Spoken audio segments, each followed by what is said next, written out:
In this video, I'm going to explain why you are wrong if you are complaining about the latest update to Le Mans Ultimate. And I'm going to tell you exactly why you are wrong and how you are wrong.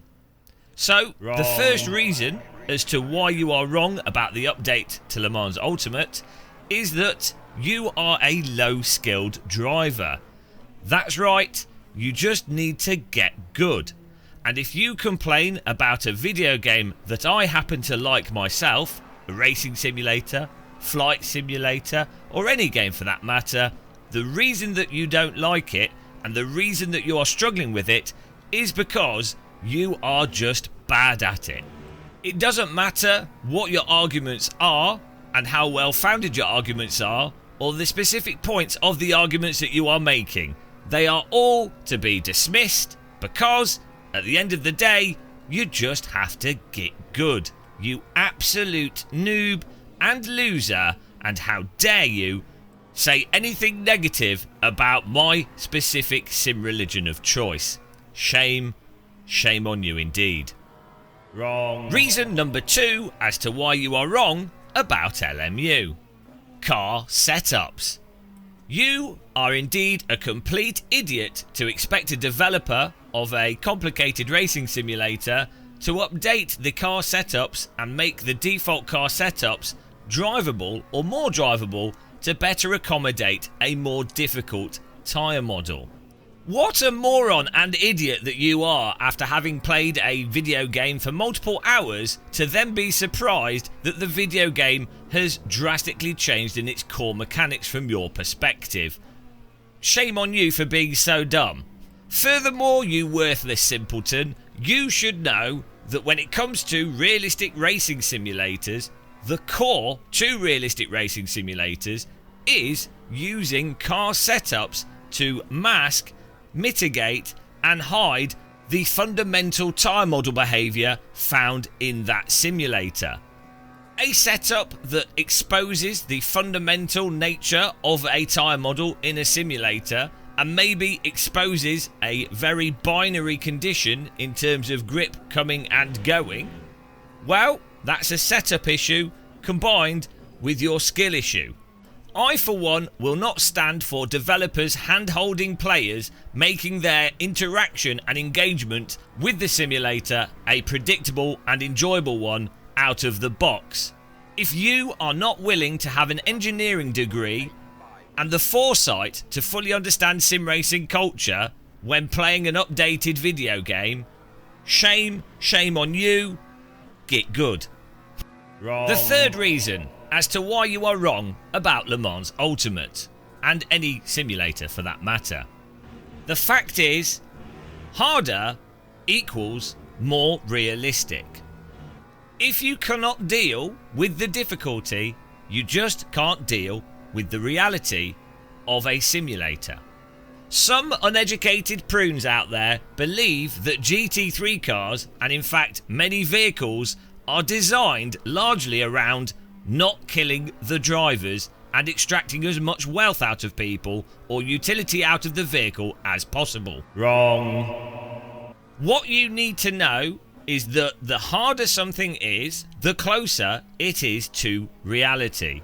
When it comes to simulators and simulator realism, something being unrealistically unforgiving is objectively better than something being unrealistically forgiving.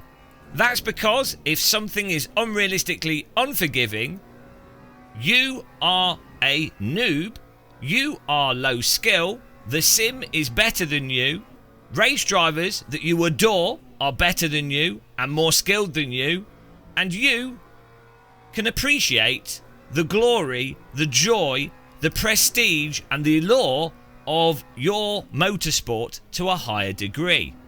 Additionally, you can play your racing simulator appropriately with tears in your eye and no joy in your soul. If a simulator were unrealistically forgiving, you may think of race drivers as normal human beings. You may think of race cars as another vehicle that happens to operate in the same physical reality as boring cars, such as forklift trucks, go-karts, Skoda Citygos. And if one were to think of a GT3 car as a boring vehicle, the whole of sim racing itself would collapse. Those are the 3 main reasons as to why you're wrong about Le Mans Ultimate, or for that matter, any racing, flight or combat simulator that you happen to play. You are wrong, you're an idiot, all your arguments are to be ignored. Get good, get a setup, memorise what you can and can't do, bend over and cry yourself to sleep. Congratulations, you're now a real sim racer. Wrong. With that out the way, I would like to say, guys, I can't believe how poor the arguments and conversation is with Le Mans Ultimate. I've been around racing simulators for, sadly, 30 years or so. At least 20 years properly, and at least 12 years as a full-time YouTuber that's done sim racing and VR YouTube videos. It's really interesting. The same arguments, the same conversations, the same fallacies, how they get looped over and over again to an absurd degree. Even the straw manning of points being made, the same straw man arguments just get looped. And the same intentional ignoring of the context of points being made. It's always the same. It doesn't change.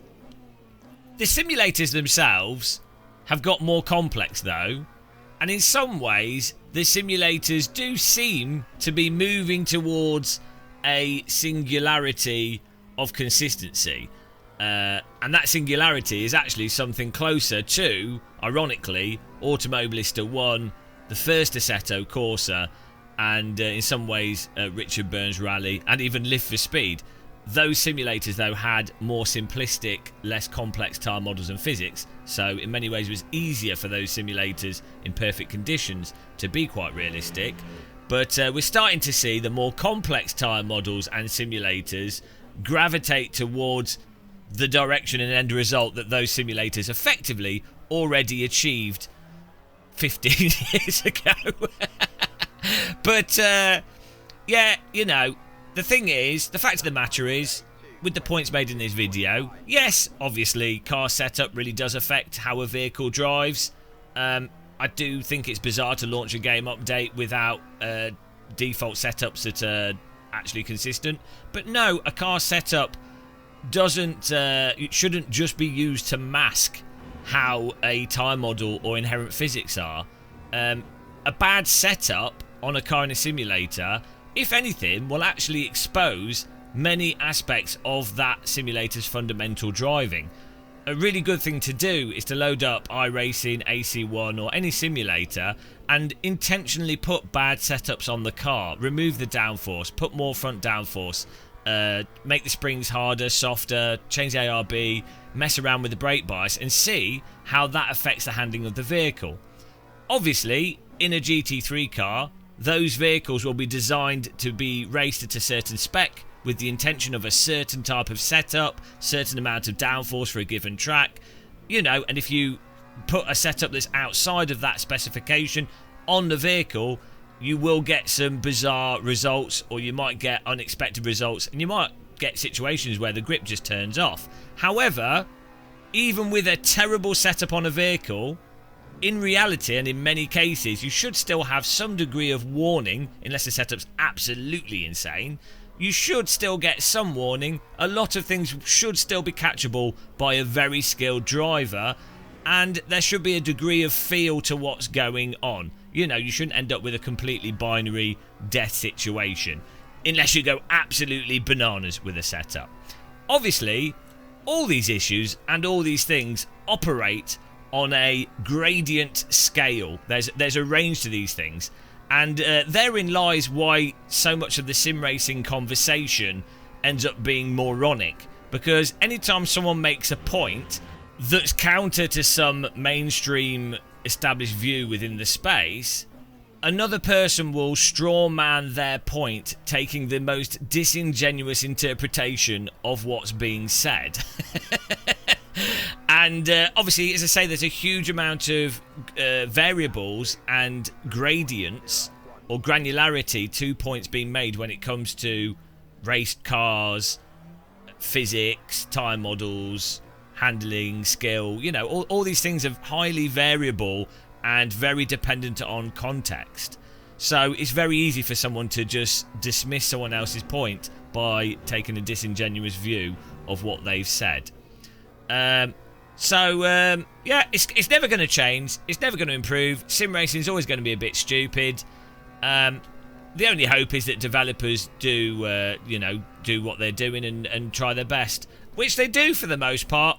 The reality is, the reason why Sims are how they are, it's not really down to a lack of knowledge from the developer or a lack of having the ultimate consultant, esports driver, Formula 1 driver. It's not down to that. The reason why Sims are how they are is that they are very complicated. They take a long time to make. They take a lot of R&D, and the developers don't have much time to implement what they need to implement. They struggle to just get the basic frameworks of the video game operational, and it's a struggle to make a profitable business in the sim racing space for the most part, because there's not that many people sim racing. On the grand scheme of things, there's more people playing Puzzle Land Deluxe stupid smiley face on their iPhone, right? So the reason why Sims are how they are is just the realities of the business of sim racing and a lack of time. But you know, it's great fun. It's great fun, guys. We'll be doing more live streaming. Thanks for watching this. Hope you enjoyed the lack of sarcasm. As always, happy tea drinking. Take care and goodbye.